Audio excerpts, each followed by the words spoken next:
Alrighty, fans, welcome to this week's Sports Chat. After taking a week off, a lot of stuff going on. Some of the best news this week is Campbell County's soccer team has started off 2-0. Yeah, with 5-1 wins in each game, so they're really scoring the goals, playing good defense. They beat Cumberland Gap, who established program. I don't know a lot about Oliver Springs soccer, but I know they've had it longer than we have. And you field a brand new team and win both your games 10-2. That's very impressive. And other news going on. The baseball team was, I think, leading 2-1 against Gibbs when we were briefly up there during this cold, rainy day before we went to the lift-a-thon combine. A lot of stuff going on the hill up there. The girls track. Rachel Nelson had a big day at William Blunt. They put in a dominating performance at William Blunt. She, they told us when Kristen Chapman was a senior that they felt like Rachel Nelson was their next Kristen Chapman, and she's apparently proved them right. She, I think, won the 100-meter hurdles, and I know she won the triple jump as well. So she's doing real well. The track team doing really well. Campbell County Spring Sports is on the right track. I think they may have actually won the meet at William Blunt. I'm not 100% certain of that. I believe that's what I've not had a chance to go on to a Tennessee Runner yet. Of course, Patrick had his big Spartan Jamboree debut out there. Good, nice looking uniforms, good crowd out on an end in Lake City.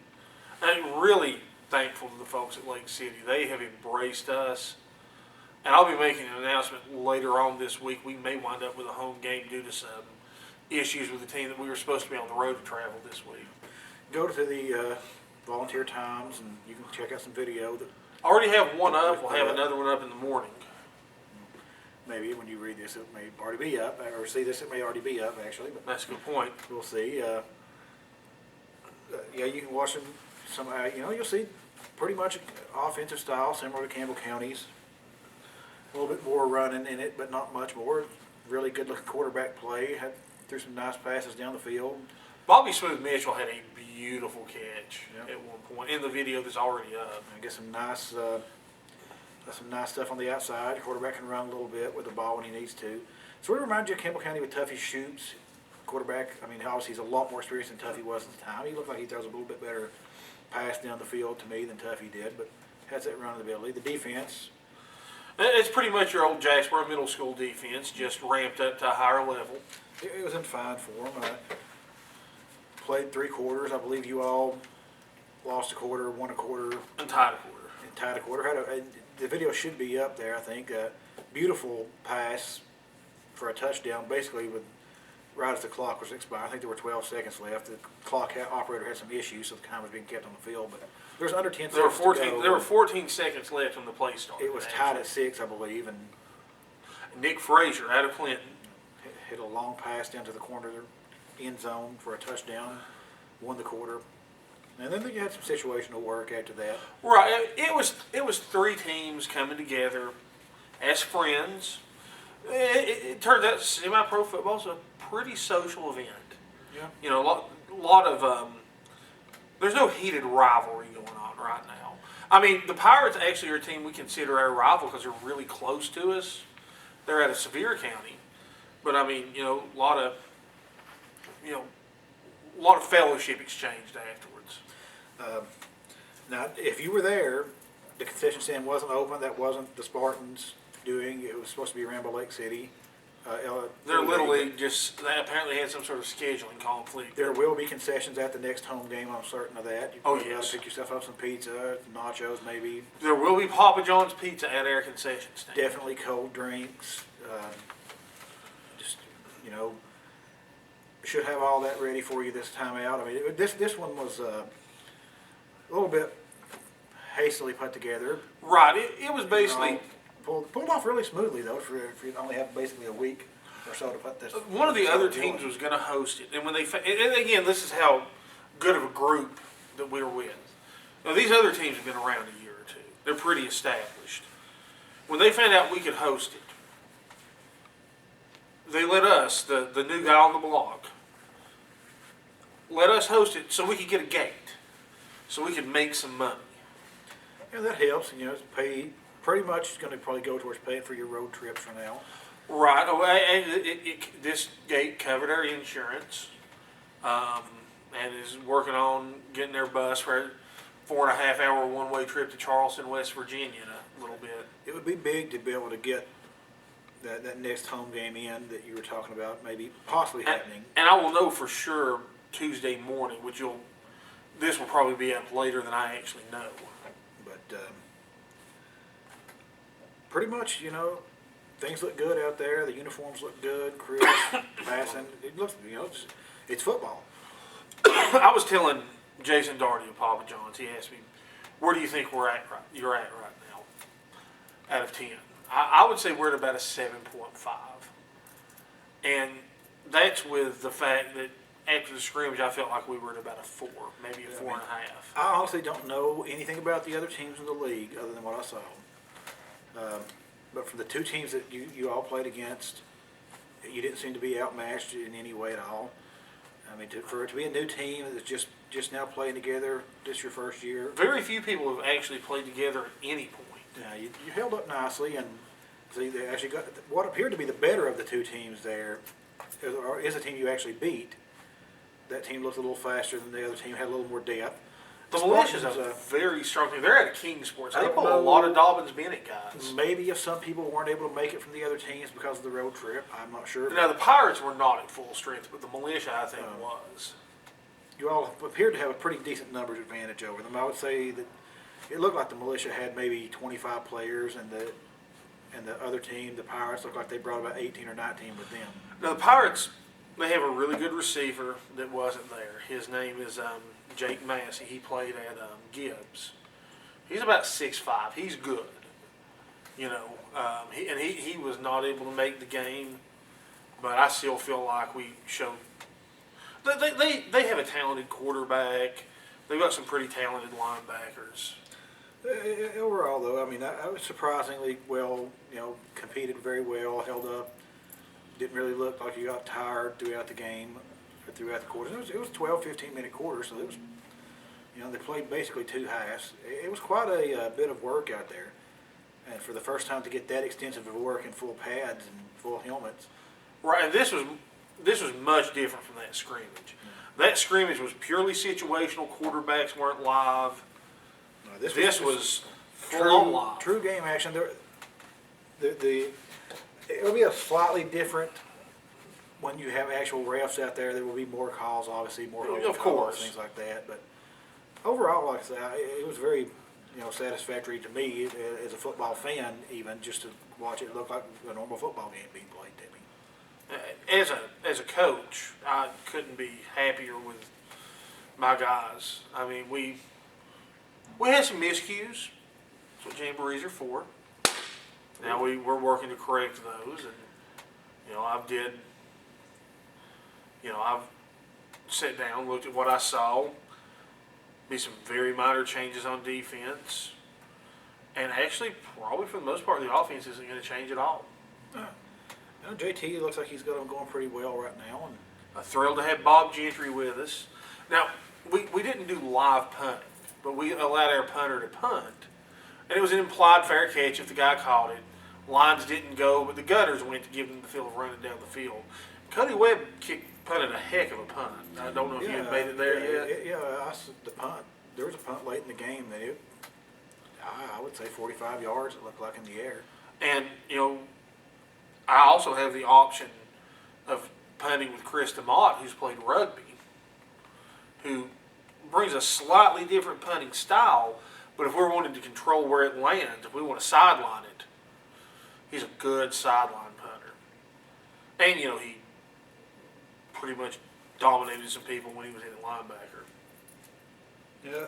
I mean, there will be times when not everybody's going to be able to play because you have your actual life, your job, your family. And that's implied in this league. We know. It's not the same as like, a football team in high school or something or college where you know for sure that's what your week's going to revolve around. There's real life that does get in the way sometimes. It'll be that way for other teams. It'll be that way for your team. It basically will all even out in the end.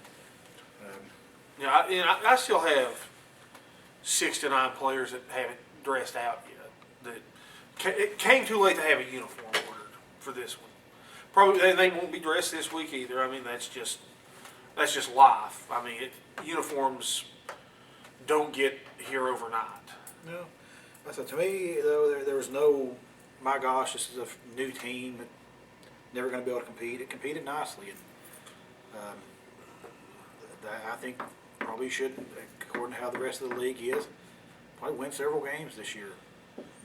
And listen, we're not eligible for the playoffs.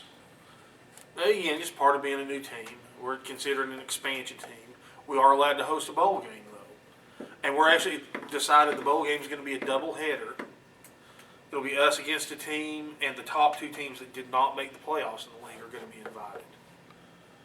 So it'll be towards the end of June, and that's going to be a Saturday with just some great football. Yeah, I mean, your guys will definitely be in good shape by that point too, I would think, because those warm days are rough out there on the football field. And they're about to have a tire to work out with. Yeah, thanks to the big Dan Turner, I think he may have arranged a little bit of a tire to come your way. There's nothing like flipping a tire for a workout. Yeah, it gets you used to pushing big things around. I guess they could push you around some. Well, yeah, they could. I'd rather they didn't. On the basketball front, the NCAA tournament starts Wednesday night for Tennessee, if you want to call it that. It's a play-in game, essentially. First round, they call it now. The NCAA did call it the play-in game. It didn't get many viewers. They signed the new contract, started putting doing 4 of them instead of the one that originally. Essentially, the last 4 teams that get at-large bids, the 11, 12 seed line area, they started doing a play-in game for those people too. And if Tennessee wins, they'll be the 11th seed in the, I can't remember the West It's region. the bottom over here district. Yes, that region. And they'll play UMass in the first round. Pretty weak 6th seed in UMass. I mean, I think UMass maybe only finished 6th in their conference in the Atlantic 10. If Tennessee can beat Iowa, I don't know if they can. You never know with this team. And Iowa's not a bad team. No, Iowa was really good. Iowa was ranked in the top 20 most of the year, and got They stumbled at the a end. little bit of a losing streak at the end. A lot of that had to do with they had to play games at Wisconsin, at Michigan State, and I think at Ohio State. They did have a bad loss to Northwestern in their conference tournament, but Iowa's kind of the team that gives Tennessee problems. They're in the NCAA tournament. Tennessee only had 1 win, I think, maybe 2 wins over teams that made the tournament this year in about 10 So they beat Virginia, who made beat it. Virginia and Xavier.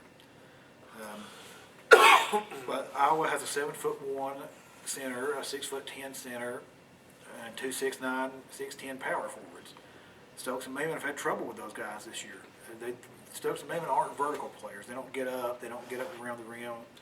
They use their wide body, and Tennessee out-rebounds people. Tennessee's very efficient putting offensive rebounds back in. That's when Tennessee's winning games. They're making shots from the outside and dominating the rebounds.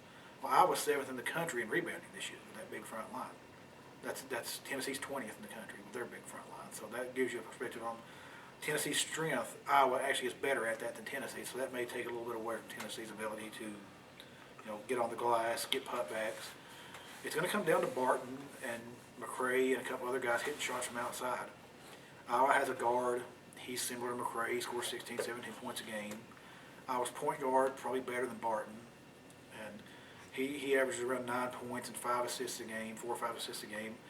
Guys like that Tennessee's had trouble with this year. Usually that 8, 9 point guard, he's going to have 15 against Tennessee because Darius Thompson's a freshman, not very good on defense, and Barton's not been good on defense this year.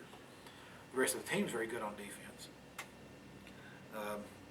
It's just going to come down. You just don't know. I think Iowa will be a better team than UMass in the next round. And Right. if they manage to win both those games, they would probably be facing Duke. Yeah, and if they don't, they'll be facing Mercer. And is that not who put Kentucky out of the NIT last year? And that's who put us out of the United That States. is who put us out. Kentucky was defeated by Robert Morris. That's right. As long as Kentucky lost. For the best. We'll see. Duke did lose a game as a 3rd seed a couple of years ago in I think the 2nd round of the tournament. So maybe in their 1st round, maybe even Duke may not be there. You never know.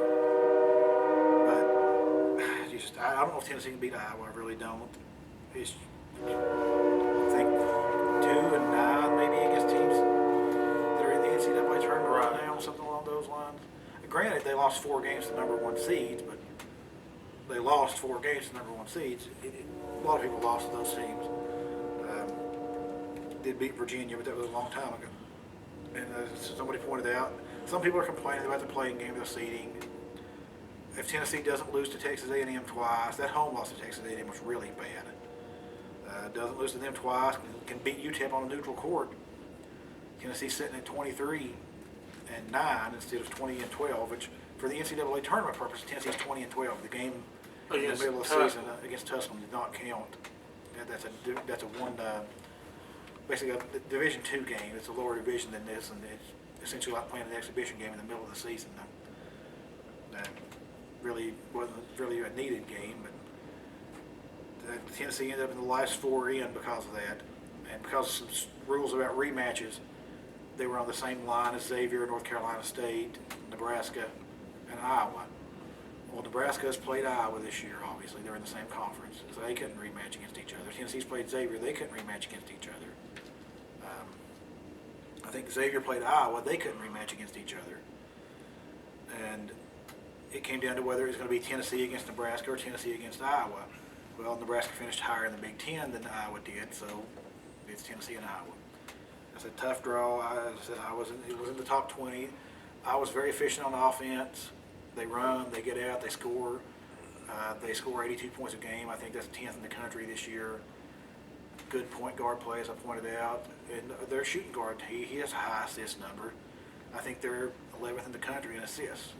Tennessee's way down the line, of course, in any offensive category, in the hundreds in the score. I think they're 175th in assists. Tennessee, I said, main point to Tennessee is pretty good defense and strong rebounding, but the rebounding is also Iowa's strength. So, but Iowa's confidence may be shaken where they lost 6 of the last 7. Tennessee's confidence should be good. I mean, I don't believe in moral victories at pretty much any level, especially I don't believe in moral victories at Tennessee's level. And people are saying, well, they played Florida close. That's not, that's not a good sign. You still lost. Tennessee's now 0-6 in games decided by 5 or fewer points, and 2-11 on the season in games decided by less than 10 points. So you got to hope you either blow Iowa out or you're probably going to lose. That's just the way Tennessee's been this year. The rest of the tournament, I personally thought Louisville got a little bit of a shaft over. Louisville's been dominating. They're defending national champions. I think they're 29-4 or something like that, 28-5. Got a number 4 seed. And they're in the bracket with Wichita State, who's 34-0. Wichita State, my gosh, they got shoved in a bracket with two teams that arguably could be in the top number 1 seeds. I think kind of like Campbell County's playoff bracket in football. I believe 4 of the top 10 teams in the nation are in Wichita State's bracket right now. That's a pretty tough draw for them, and not a great reward for going 34-0. But we'll see. They got to the Final Four last year. Of course, lost to Louisville in the finals, but in the Final Four. But Tennessee, would probably be facing Michigan if they could beat Duke. Michigan's been a good team this year. We'll see how it goes. That's far out. Hopefully Tennessee can just make it to the opening weekend of the tournament. To me, according to the NCAA, as I said, they pointed out it's part of the TV deal that this is in the tournament. To me, you're not really in the tournament right now, and you're not. It's all semantics about them being in the tournament. It technically qualifies in the tournament, but to me, it's not, because it is a playing game. You do get in the field of 64. Your money share goes up when you get in the field of 64. These are made for TV games. This first couple of games here are. It'll be, the one time a year anyone watches True TV. Yeah, it is on True TV if you know where that's at. It used to be Court TV. I don't know if that helps you or not, but it's on Wednesday night. Probably 9 to 9:30. I think they give a start time of 9:10, but those things are always going. The second game's always going to start. It's 30 minutes after the end of the first game, so I would look for it anytime between 9:15 and probably 9:45, 10 o'clock. We'll see how it goes. I mean, I'd say in my bracket, I'm not sure on my champion yet. I don't think Florida's going to win it all. I don't think Florida's the best team in the country. I think Florida benefited from playing in the SEC, which is Very weak pretty field. bad. I believe Florida was 2-2 against the top 50 that aren't in the SEC in the RPI. So they played 500 against teams that were the top 50, not in the league. I don't really think Wichita State's going to win it either. I think they loaded their bracket up too much. Michigan, very solid, good team, I think. Virginia actually looked pretty good. They pretty much shown they can beat anybody, won the ACC regular season and the tournament title. So Virginia, I like them pretty decently. Honestly, I think Louisville will probably make it back out of their bracket with Wichita State. They've been playing really good, and Greg Pitino's a great coach. You can't deny. I mean, he coached for the enemy at one point, but you can't deny he's good. Oh, they hate him now, so They kind of makes him their friend. in a that makes way. me feel better about him. I mean, I'm not a big fan of cheering for other teams, but I can always cheer for anybody against Kentucky. That's an intriguing potential second-round matchup. It would be Wichita State against Kentucky. Wichita State, of course, I said 34-0. Kentucky thought they were going 40-0, printed up their shirts for 40-0. You saw a news story about some idiot that got Kentucky 2014 national champions tattooed on himself maybe before the Yeah, I season saw started. that. That's They're a special kind of stupid up there sometimes in the Big Blue Nation. They're as bad as Alabama fans down there in Tuscaloosa. of course the Lady Vols also got a #1 seed. Won the SEC tournament, #1 seed. I'm not sure how they'll do. I can't imagine UConn not winning the championship again. UConn, it's not popular to say this, UConn's probably surpassed Lady Vols as a program. Oh, they have. I think Gino, if he wins the title this year, probably ties Pat Summitt, I think, with 8 titles. Gino is a superior coach Oh, yeah, on every aspect of it.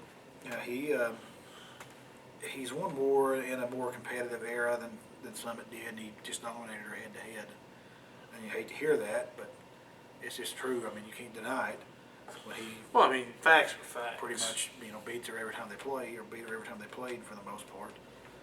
But I still don't like him. Doesn't mean I like him in any way, but you got to give credit where it's due, I guess. Unless it's Kentucky or Alabama, I'll never give them credit. Oh no, heck with them. NFL's still in its free agent period. Dallas still hasn't signed anybody Nobody worth talking about. They signed a backup quarterback. That's about it. Still hoping they land Henry Melton, which they're in talks with him right now. Julius Peppers made Bears fans across the world, especially our director Chris, especially livid. Yeah. I mean, it wasn't his fault he was cut with got cut by the Cowboys, but it was his fault that he signed with the Packers. Kind of took him away from Dallas too. Dallas was trying to give him around $8 million, but he got $10 million out of Green Bay. And signed with that bunch of jackals up there. I guess Aaron Rodgers will feel better that he's not chasing him around, and I guess he'll be chasing Jay Cutler around a lot next season. But we'll see if he ever, he's sort of old. I don't know if he'll be able to return to his form or not. Yeah, but he's on the downside of his career. He's probably still got a year or two good left in him, but not prime. Yeah. The NBA and it's just slogged toward the playoffs deep in the season. Really, about the most boring time of year you can get for the NBA. Everybody's focus is on college basketball. That's all they care about this time of year. And It is the best postseason. the in NBA, sports. it's going along. Hopefully the Heat lose a lot of games between now and then and don't make the finals. And the Lakers are doing terribly, and so are the Celtics, so that makes me happy. Don't like any of those teams. In a good world, I would just assume the Bulls win it. Bad world, the Heat's going to win again. I hope that doesn't come to pass. But hockey in the same spot. It's a long season. And rolling on toward the Stanley Cups. Both of those are going to happen in late May and June. That's when that starts really getting interesting. On the local hockey front, the Ice Bears are still playing in a dominant fashion. So the Ice Bears always do good. surprisingly, I mean, I don't know if any of you ever been to the Nice Bears games. Tickets are kind of hard to come by when you go to those They games. are. You don't have There's a tickets. large hockey population in Knoxville relative to its size and location. And this was before the Predators became popular. Knoxville's always been a good hockey Oh, town. and also had a league for a year. I mean, I remember back when the girl goalie played for Knoxville for a while. Mm-hmm. I'm not really sure how good of a goalie she was, but she was really good looking. She was. Can't remember her name, like Manon Rayon or something like that. She was a Manon. French Canadian. But I remember when she was in Knoxville. she was Danica Patrick before Danica Patrick, but with hockey instead of racing. This is true. Well, fans, that's about going to wrap it up for this week's Sports Chat. We'll see you next week. Same sports time, same YouTube channel.